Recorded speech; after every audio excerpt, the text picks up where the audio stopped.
Discover the worlds you want to live in. Isekai, world building at its most enthusiastic. Hello and welcome, strangers. I am your host, Bitsy the Alien, galactic overlord of the Stranger Realms multiverse and the planet Eotera. Without further ado, let's welcome our very first guest, my assistant and loving husband, Aaron, aka Assistant Bean, aboard the Mothership. Hey there! Welcome everyone to this very special first episode of Isekai Interviews. Today, my wife and I wanted to share with you why we are starting this podcast and what you can expect from the upcoming episodes. Yep, as longtime anime lovers and lovers of world building, we have dedicated the past 7 years of our life to building planets and stories in our unique multiverse that is just beginning to spread its wings. Yeah, we've been so dedicated to crafting these manga that for 3 years now, we've been living in Japan to get an authentic look into the world of anime and manga culture. Doing so has broadened our perspectives greatly and crushed many assumptions we initially had going in.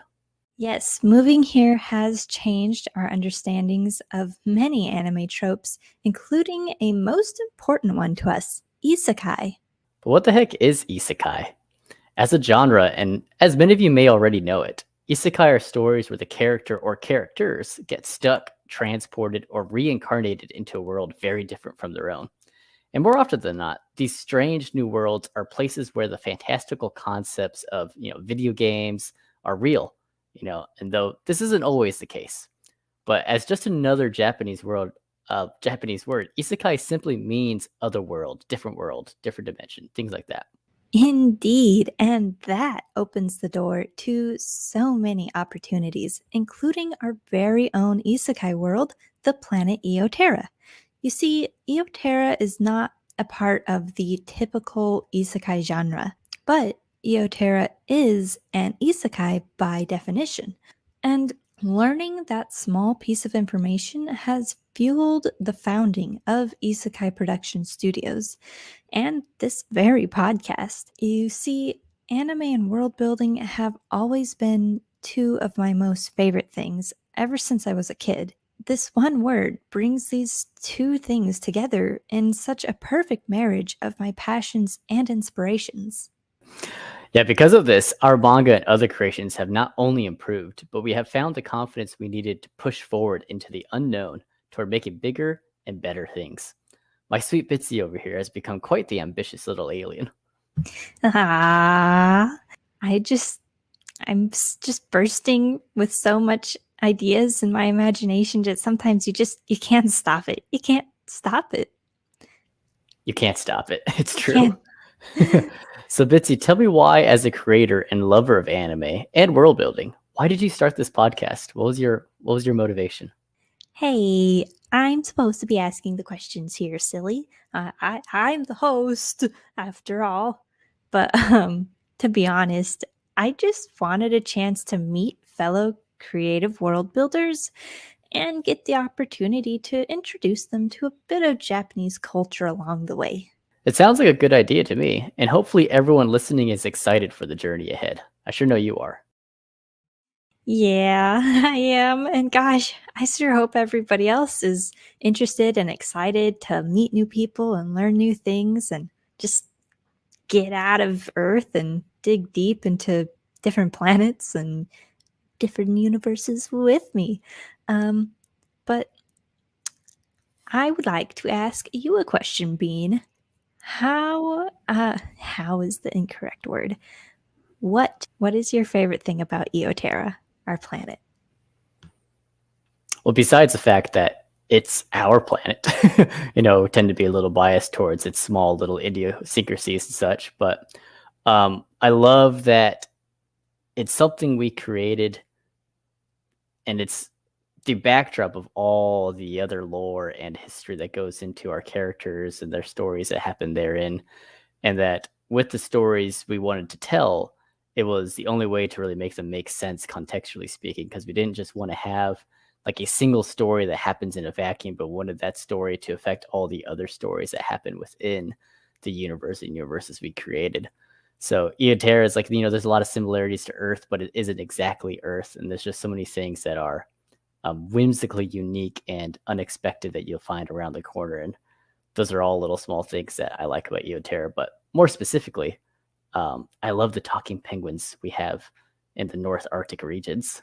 So I'm hoping that at some point we can even get those things animated and show their ridiculousness to the world, because a lot of people, I think, would appreciate those parrot-like penguins.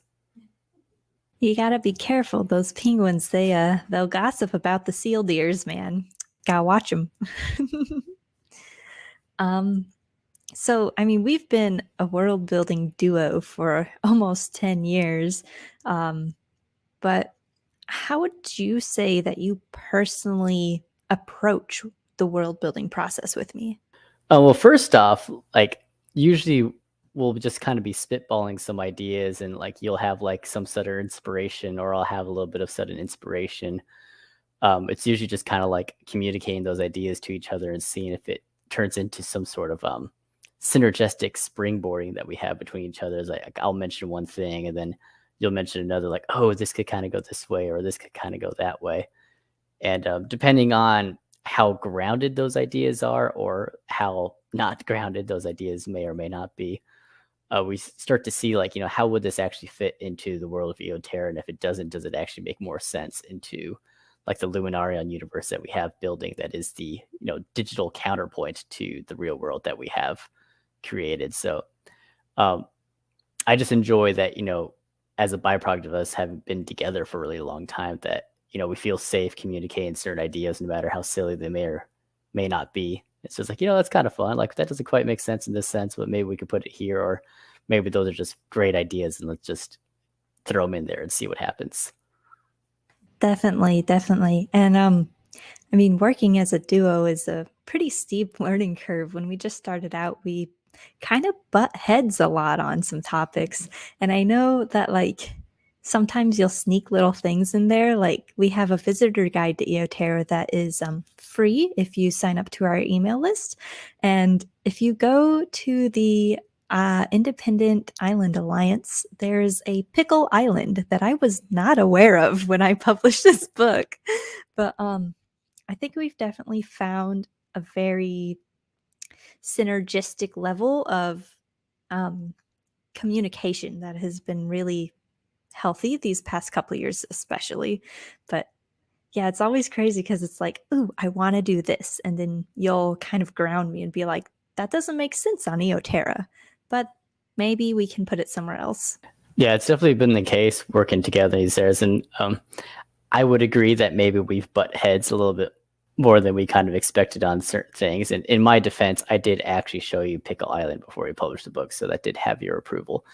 But I mean, that's kind of the challenge with anything, whether you have to be married to like a co-creator or you're just like a really good team, is that, you both have, sometimes distinct visions for how you would like something to turn out. And one person has certain capabilities that the other person doesn't. Like, I mean, for instance, you are the artistic side of, the creative team. Like, literally, you are the one that makes the art. I mean, I can make some of the 3D backgrounds, but there's some things that I see in my head that when it shows up on the panels that we have created, it's like maybe sometimes that doesn't quite fit what we originally thought, or maybe it needs to change a little bit. And that's the challenge of bringing in some of those creative ideas. So I think we found a pretty good flow in knowing that, there's a certain point where if the change has not been communicated at this point in time, that's like, that's just what we're going with, and we're going to have to make it work. But now that we both know, like, when is it that we can make changes and when is it that we can't, we have a pretty good flow of, not letting it go too far down the line that we can't actually have the vision be shown. And maybe that'll forces things to, be produced a little slower than we would like. But, just like with the comic book that we finally have published just the past couple of months ago, we both just absolutely love how it turned out. And yeah, it would have been better maybe if it got done in half the time, but I, for one, appreciate the way it turned out more so than it would have faster. Yeah, definitely love how the comic book has turned out. It took so much time and effort, and thankfully, like, those little things like actually drawing the physical panels and making the manga look like a manga, it's not really my personal strong point, and Aaron and I have butted heads on paneling specifically a lot. I would say way more than world building. We tend to agree with a lot of the world building stuff.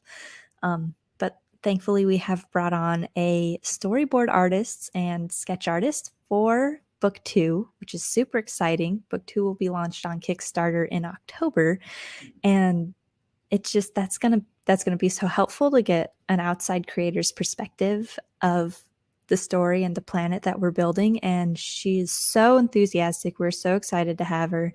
So that's gonna be great. I wanted to ask you about maybe a little bit more about like the boring stuff, I guess. Eotera has a lot of governmental systems that we have had to think about when building our planet because we have so many different manga that take place there. Some in the past, some in the future, and some in present day 1813 Eotera. And I was wondering if you remember any of them and what you think like might be a key point that we kind of do that you think is really important that a lot of other people don't do when creating their worlds? Yeah, that's a good question, actually. I don't think I have any specific examples at the point that I kind of recall that we've had from our. We tend to do some of our best thinking on road trips when we have like a good 3 or 4 hours to a destination. We'll just kind of be throwing ideas out there.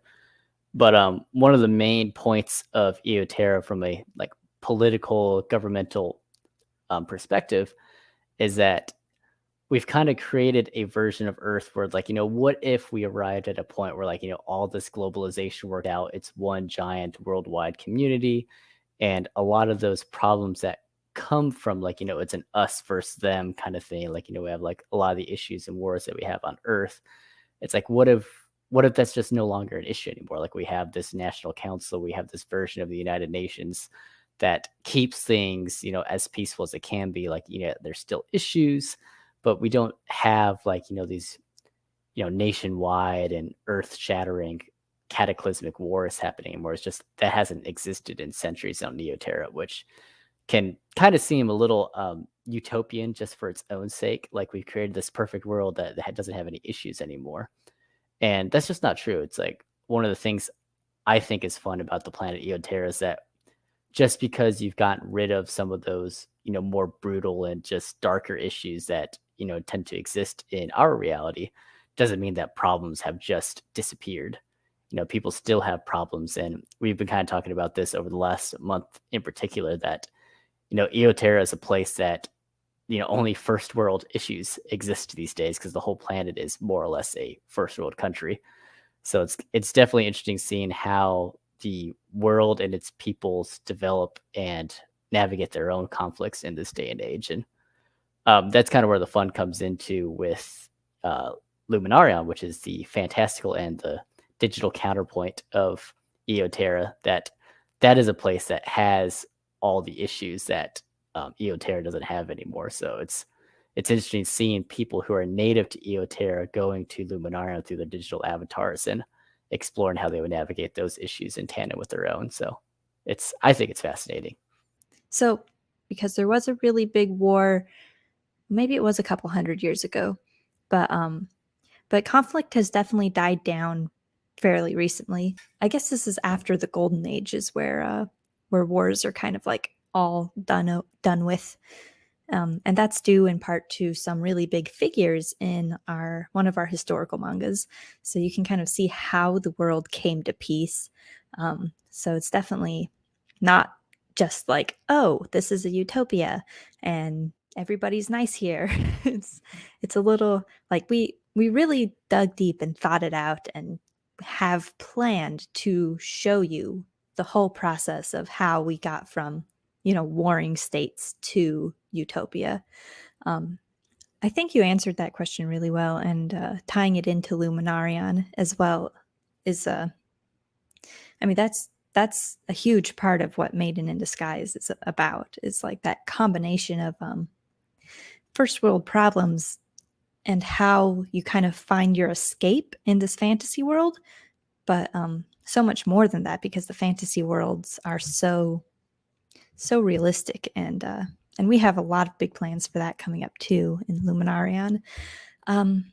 You said you couldn't remember any specific governmental systems that we had talked about, and I mean, that's to be expected. They're kind of boring, but I recently went through our documents and completely arranged the schooling systems on Eotera. So I've got a very specific and like structured school system from kindergarten through like college. And I don't think that's something a lot of people kind of do, is kind of like restructure the school system to work better.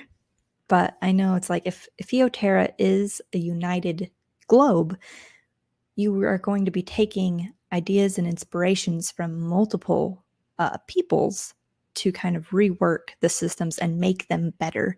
So the language on Eotera is a specific language that the global government has created to include and make communication better for all of the races. And the schooling system kind of mirrors that. It's like, this is what we find works all over the world, and this is what has not worked. And so I like going through and optimizing those systems. So not only I know, but we can implement world building in those little moments that kind of almost don't matter, but to the character themselves would matter a lot. And I like to think of a world that is living and breathing for a character that is living and breathing, and really kind of dig deep into that and not just think about it as like, oh, it's just fake, so I don't need to know this stuff. You can figure it out later. I'm one of those people who likes to like cross my T's and dot my I's, I suppose. Do you have any questions for me? I mean, we're a team, we're a duo. Yeah, I mean, I guess like in the way I'd be interested in actually hearing some of your thoughts is like when you have like a fantastical world that like Eotera that is kind of its whole point is to be the grounded center point of the rest of the like fictional concepts that happen, and everything kind of centers around Eotera. Is that what kind of gets you most excited when you think about like, you want to dive into Eotera, you want to create new things, you want to think of new concepts, you want to see how these different countries and cities and parts of the world interact. And it's especially on our planet Eotera where everything has kind of reached a certain amount of like harmony, I guess you could say, is that there aren't really a lot of those more deadly issues present, but there still are issues. Like in a place like on our planet Earth, we have globalization, but people still want to retain their individual identities within their cultures and stuff. So it's like, how do we approach that, and how do you think about that when like, for example, is you have the global council dictating certain situations, and you have the allied nation states, and they're so much different than the people from the small kingdoms of Remtaldi. It's like, how do you find consensus, and what is kind of your thought process towards approaching those issues? That's a tough one. So a lot of it has to do with developing a very solid history. So specifically, like you mentioned about the peoples who, Remtaldi and Tralbiki and Kati and Situa are all part of these warring states that, they've not gotten along for hundreds of years, but and they've separated themselves over time to just stay within their means and not, interact with the others in their continent. And so taking like building up their like why their war started, how their war ended, who's been governing these people since then, kind of helps you figure out how they would react to, a global governmental system. But I think you have to have some sort of catalyst there, because they're not just gonna all of a sudden be friends. And that's where the dirigible Flight of the Daggernaut, our steampunk adventure, kind of comes in, because you see the changes beginning with the influence of George Tekrin and Maxwell Rightford. And these two men literally changed the world. And I think after that, it's just been a slow and steady process, you know, of the integration of the world government. And one thing I show in Maiden in Disguise, or we show, is the different cultures and peoples just starting to open up to the world government. Like we have a character, Tomoki, who is a first generation immigrant from Tralbiki. Not only is his like accent different, like he learned common eoteric later in his age, you know, because he wouldn't have learned it directly growing up. And he's kind of been integrating with his family as these laws have kind of taken effect. And the culture itself has had to adapt. And so you can kind of see that a little bit in him and his story. Yeah, that's really just the fun part about world building, I think, when it comes down to all that stuff, is that really all the world is there for, even though it's like sometimes the most fun part of, you know, creating stories and creating all these universes, is that it's creating all this context for which the characters to interact with other characters and to, you know, see where all these centuries of history, like, you know, Tomoki's from Tralbiki and all the things that happened with the War of the Sands back in like the 1400s. And, you know, we've got the same issue with that kind of led to some of the things that happened in Tsukiyama Kambujin and they were in modern day Eotera, and like how all that stuff, you know, feeds forward into the overarching story that happens in Luminarion. And it's so tempting to kind of drop like small little spoilers for the upcoming stories because there's so much that actually happens. And a lot of I would like to think, you know, trope subversions and expectation subversions, because there's a lot of things that we've taken from, you know, our inspirations and those worlds that we like to see, but seeing how we can kind of make that turn into a unique story that uses some of those more typical tropes that we're used to you know, lead into something that's completely different and completely new and a lot more I guess you could say immersive into the story. It's like that's one of the things I've gotten most from you when you kind of discuss some of the ideas with me, is that you're always trying to find new ways that make the story be way more immersive than, you know, just about anything else has. Like, you know, because like Harry Potter is great, The Name of the Wind is great, and there's a lot of ways for you to dive into the world and feel like you're a part of the world, but you're trying to find ways for that world to be a lot more interactive than I think any story has done before. And it's definitely ambitious. And I mean, I guess the next question would be is what do you want to see happen next? Like, you know, what is your, like, you have like those, you know, 10th level ambitions that you want to achieve, but what is like, you know, the next step? Where is like that first level from here? It's like, where are we going from here with this story and things along those lines? Like whatever pops into your head. Oh man, big questions. So that's something I've been thinking about a lot lately, is what is the next step for Eotera? Because ideally we'd want to have some version of a metaverse where you can actually physically interact with the planet and potentially the stories. And like I have all those like you said, lofty ideas, ambitious goals, but how do we get there? That's the question, isn't it?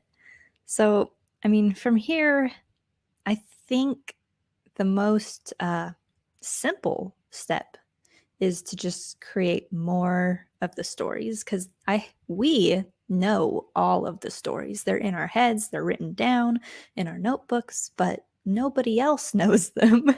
So I think right now the most important next step is to get more of the things out of our noggins and onto pieces of paper for other people to enjoy and get into. So I think that's continuing the episode Kickstarters for Tsukiyama no Kambujin.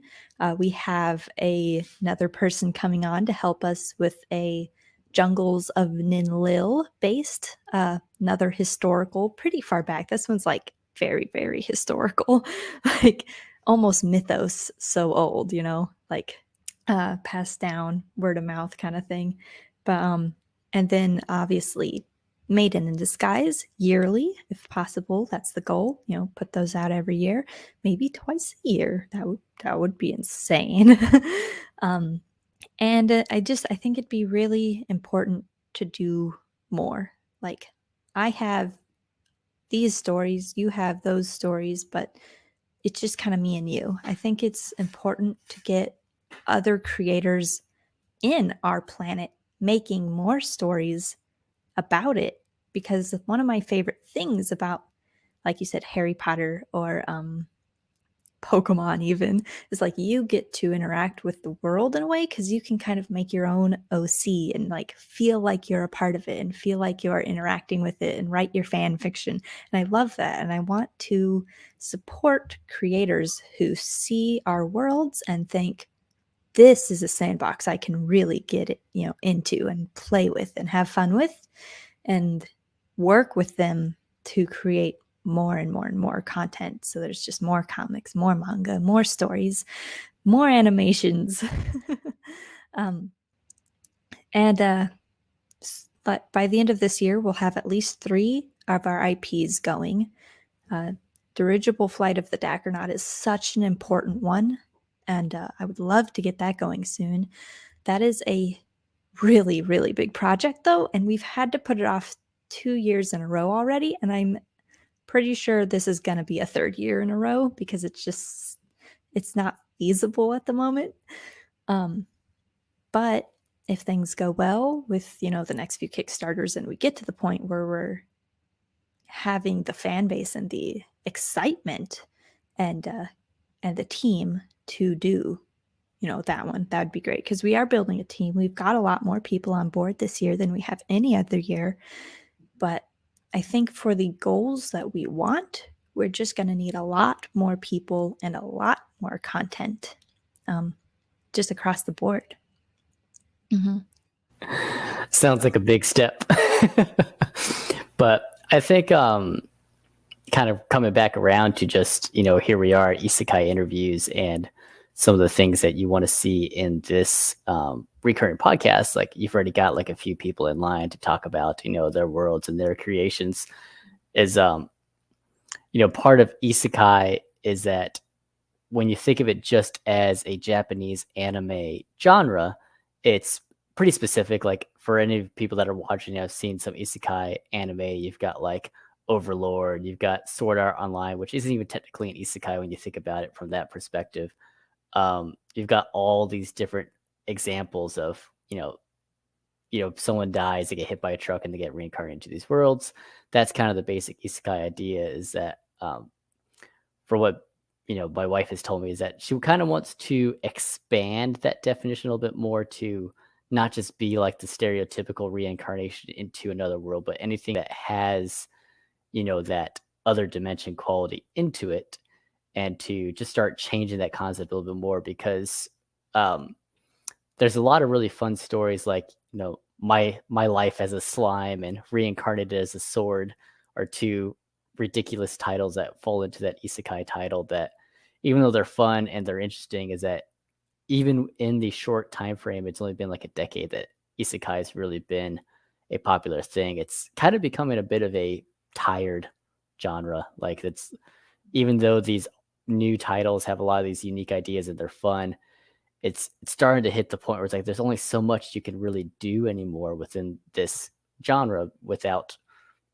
trying to expand it and make it more. And I think with these interviews and hearing from other people what they're trying to do, whether they themselves are operating in the manga and anime sphere or outside of that, I think it's a really good idea to see, what are some up and coming creators, or even people that have, quote, made it, unquote, are doing to expand these amazing worlds that other people want to be a part of it. I think that's cool.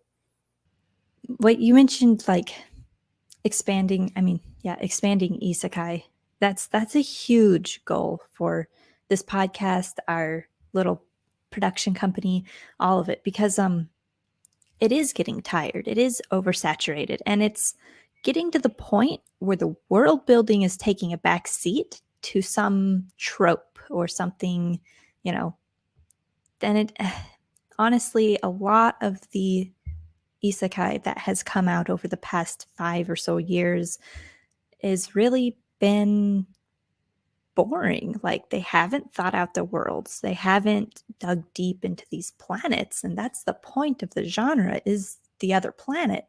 Not, I mean, at least to me, I suppose, not just the gimmick of there are elves here and those are hot.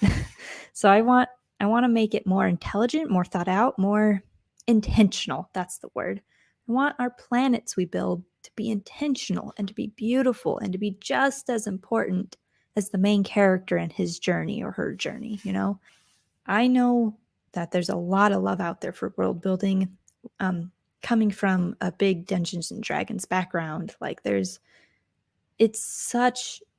so much we could do. There's so much not tiredness. There's so much excitement that could be in this anime genre. And I feel like Japan would, one, love it, and two, kind of needs it. Because Japan has almost kind of like been in this rut. And some of the new stuff like Spy X Family has been breaking down those barriers and changing it. And I want to be like that. I want to move forward into the anime realm, and even get, animations one day, and just be pushing for next brain, higher level intention and excitement and creativity into these things that have just kind of gotten really kind of tropey. The isekai has so much more potential than a lot of people have been giving it credit for. And I want to help pave the way for that, and for other creators who have these ideas and have seen these stories and want to do something similar, but want to make it their own and want to make it unique and want to make it just amazing and want to make planets. I love planets. They're beautiful. Have you looked outside? Ours is gorgeous. We take it for granted. But this isn't about that. This is about fake planets, which are, granted, a lot better.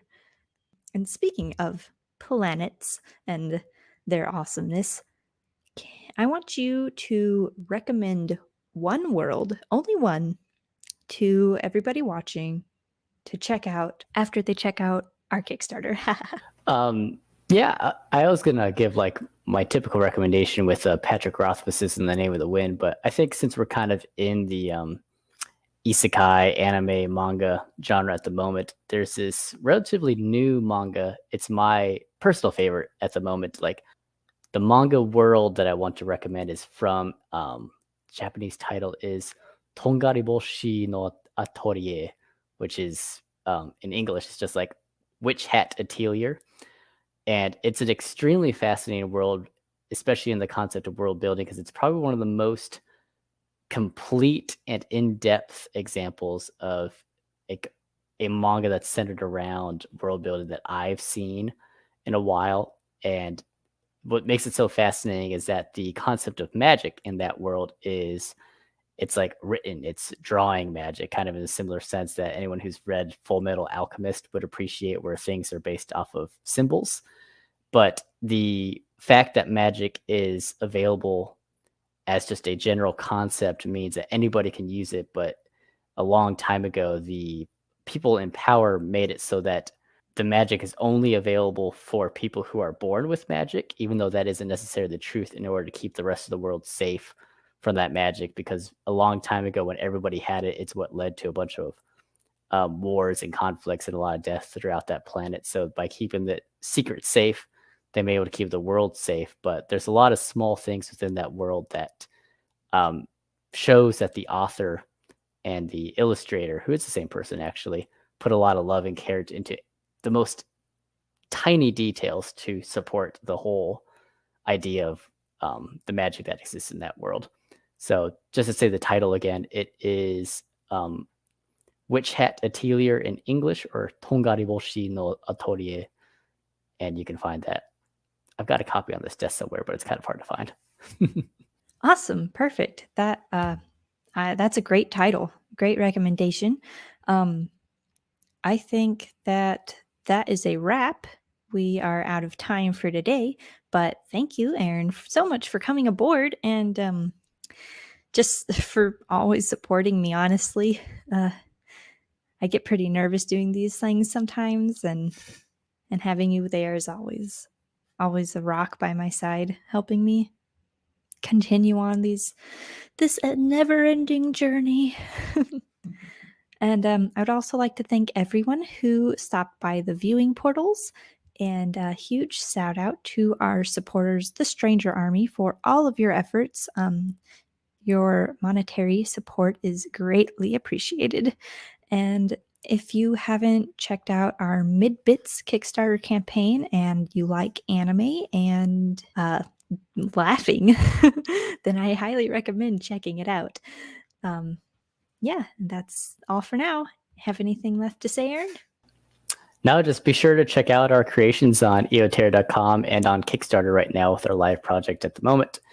And that's all. Stay strange, everybody. Stay strange, everyone.